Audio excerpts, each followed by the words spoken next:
mga salitang parang simpleng bitawan lang, pero pag tinignan mo ng mas malalim, may bigat na parang dalang bagyo? Isa na doon, yung tatlong salitang madalas nating marinig, pero bihirang totoo. Okay lang ako. Sa unang pakinggan, parang walang problema, di ba? Isang pangungusap na parang hangin ng dumaan. Pero sa totoo lang, ito ang isa sa mga pinakamasakit na kasinungalingang pinipili ng maraming babae araw-araw. Kasi sa likod ng okay lang ako, may mga gabing umiiyak ng tahimik, may mga kwentong hindi masabi, at may mga sugat na tinatakpan ng ngiti. Hindi dahil gusto nilang magsinungaling, kundi dahil minsan, yun lang ang paraan para manatiling matatag. May kakilala ka bang ganon? Yung tipong kahit halatang pagod na, sinasabi pa rin na okay lang ako? Yung mata niya, tahimik pero sumisigaw ng tulong? O baka ikaw yon? Sa isang bansang sanay sa resilience, kung saan normal na lang ang magsakripisyo, ang tumahimik, at ngumiti kahit ang bigat-bigat na. Ang okay lang ako ay naging uri ng sandata. Isang maskara, isang depensang emosyonal para huwag nang dagdagan pa ng problema yung mga nasa paligid. Sabi nga ng isang psychologist, si Dr. Lian Rivas, ang okay lang ako ay hindi laging tanda ng lakas. Minsan, ito ay senyales ng takot. Takot na maging totoo. Takot na maging mahina. Takot na maramdaman ng iba ang sakit na tinatago mo. At sa mga babae, lalo na sa kulturang Pilipino, may dagdag pang pressure. Kasi madalas, inaasahan silang maging matibay, maging maunawain, maging ilaw ng tahanan. Kahit sila mismo, nilalamon na ng dilim. Kaya ngayong gabi bubuksan natin ang mundo sa likod ng mga salitang okay lang ako. Bawat patak ng luha, bawat ngiting pilit, bawat sandaling pinili nilang huwag magsalita. Bakit nga ba sinasabi nila yan? At ano nga ba ang tunay na ibig sabihin kapag ang isang babae ay nagsabing, okay lang ako? Lumaki ang maraming babae sa kulturang tinuruan silang maging mahinahon, maging magalang, maging maganda sa loob at labas. Pero huwag masyadong maingay, huwag masyadong demanding, huwag masyadong emosyonal. Kaya habang bata pa lang sila, natututo na silang magtimpi. Kapag nasaktan, ngumiti. Kapag napahiya, tumawa na lang. Kapag may gustong sabihin, lunukin na lang. Kasi baka may masabing masama. Ito ang tinatawag ng mga psychologist na emotional conditioning. Yung paulit-ulit na pagtuturo na ang kabutihan ay tahimik, na ang lakas ay kakayahang tiisin. At sa Pilipinas, lalong tumitibay ito. Kasi dito, pinupuri ang mga babaeng matiisin. Yung marunong umunawa kahit mali na. Yung marunong magpatawad kahit sugatan pa. Yung marunong tumahimik kahit dapat na sanang magsalita. Pero sa likod niyan, may nabubuong pattern ng pagtanggi sa sarili. Kasi kung lagi mong inuuna ang kapakanan ng iba, darating ang araw na hindi mo na maririnig ang sariling boses mo. At pag tinanong ka kung kamusta ka, wala ka ng ibang alam sabihin kundi, okay lang ako. Isang babae, si Mara, 32 years old, corporate professional. Ikwento sa isang interview. Every time may problema ako sa trabaho o sa relationship, automatic na yung okay lang ako. Kasi ayokong magmukhang mahina. Pero sa totoo lang, gabi-gabi, hindi ako makatulog. Naiiyak ako sa banyo, tahimik lang, kasi ayokong magmukhang pabigat. Yan ang nakakatakot sa salitang okay. Hindi mo alam kung totoo ba. Kasi minsan, yan na ang naging default mode. Ang auto-reply ng mga pusong pagod pero patuloy pa ring lumalaban. Sabi nga ng isang sociologist, ang kababaihan sa ating lipunan ay tinuruan hindi lang kung paano magmahal, kundi kung paano magtiis ng tahimik. At dito nag-uugat ang misteryo ng okay lang ako. Hindi ito simpleng pag-aamin. Isa itong produkto ng habang kasaysayan ng pagtimpi, ng pagsasanay sa pagtitiis, ng paniniwalang mas mabuti nang masaktan ng mag-isa kaysa ipakita sa mundo na nasasaktan ka. Tahimik. Yan ang una mong mapapansin sa isang babaeng nagsasabing, okay lang ako. Pero kung makikinig ka ng mas maigi, may ingay sa loob. May mga hindi nasabing salita, mga tanong na paulit-ulit, mga alaala na ayaw nang umalis. Parang silid na puno ng hangin pero walang bintana. Tahimik sa labas, pero sa loob, nagwawala na ang damdamin. Kasi sa bawat okay lang ako, may mga tunog ng hindi pagkakaintindihan. Yung pagod na boses sa dulo ng araw, yung biglang katahimikan sa gitna ng tawanan, yung mga chat na seen pero hindi na sinundan pa. Sabi ni Dr. Regina Ponce, isang clinical psychologist, ang katahimikan ay madalas na mekanismo ng proteksyon.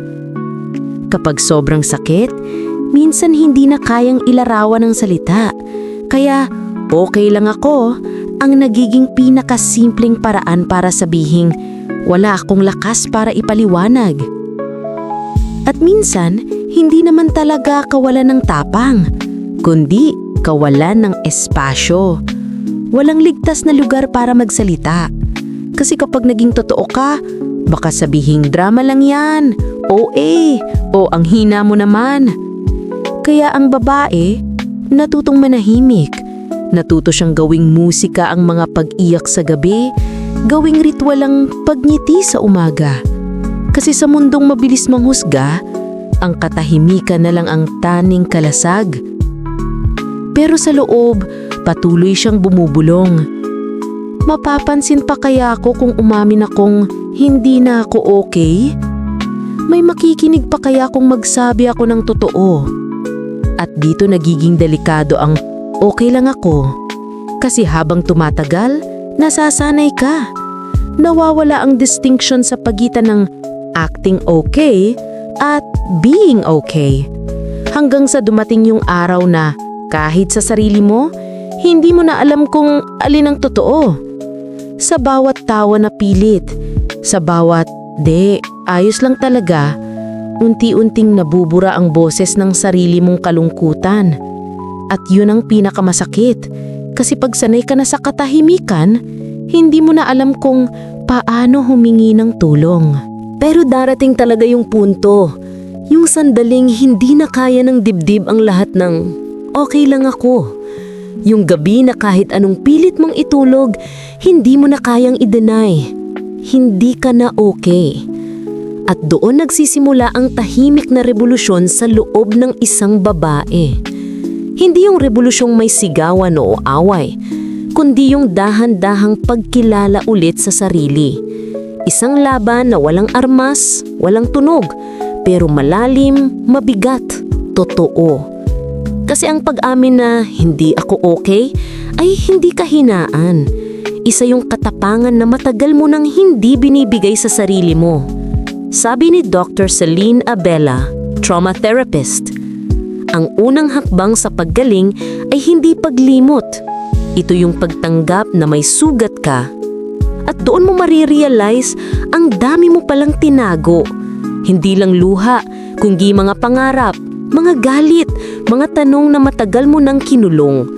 Kasi nga, natakot kang maging too much. Pero ang totoo, hindi mo kailangang maging less para lang maging tanggap. Sa mga simpleng sandali, doon mo mararamdaman ng unti-unting pagbabalik. Yung unang beses na umiyak ka ulit. Hindi dahil mahina ka, kundi dahil gusto mo nang maging totoo. Yung unang kaibigan na tinanang mo ng, pwede ba kitang kausapin? Yung unang gabi na sinulat mo sa diary, pagod ako, pero salamat, kasi nabubuhay pa rin ako. Yan ang laban sa loob. Tahimik pero makapangyarihan. At habang lumalalim yung pag-unawa mo sa sarili, mapapansin mong hindi mo kailangang palaging okay. Hindi mo kailangang palaging matatag. Kasi minsan, ang pagiging totoo ay mas matatag kesa sa pagiging matigas. At doon mo rin makikita, hindi lahat ng okay lang ako ay pagtatapos. Minsan, ito ang simula. Simula ng paghilom, simula ng pag-amin, simula ng pagbabalik sa tunay mong sarili. Kasi kapag nagsimula ka ng piliing maging totoo, kahit pa nakakatakot, doon mo maririnig ulit yung boses na matagal nang nawala. Ako to, at hindi pa ako tapos. Ngayon, kapag may babaeng nagsabi sa'yo ng okay lang ako, marahil hindi mo na ito maririnig sa parehong paraan. Kasi sa likod ng simpleng mga salitang yan, may kabundukang pinasan. May mga gabing walang tulog at may pusong patuloy pa ring lumalaban kahit pagod na. At siguro dito natin dapat maintindihan. Hindi lahat ng okay lang ako ay kasinungalingan. Minsan, ito ay panalangin.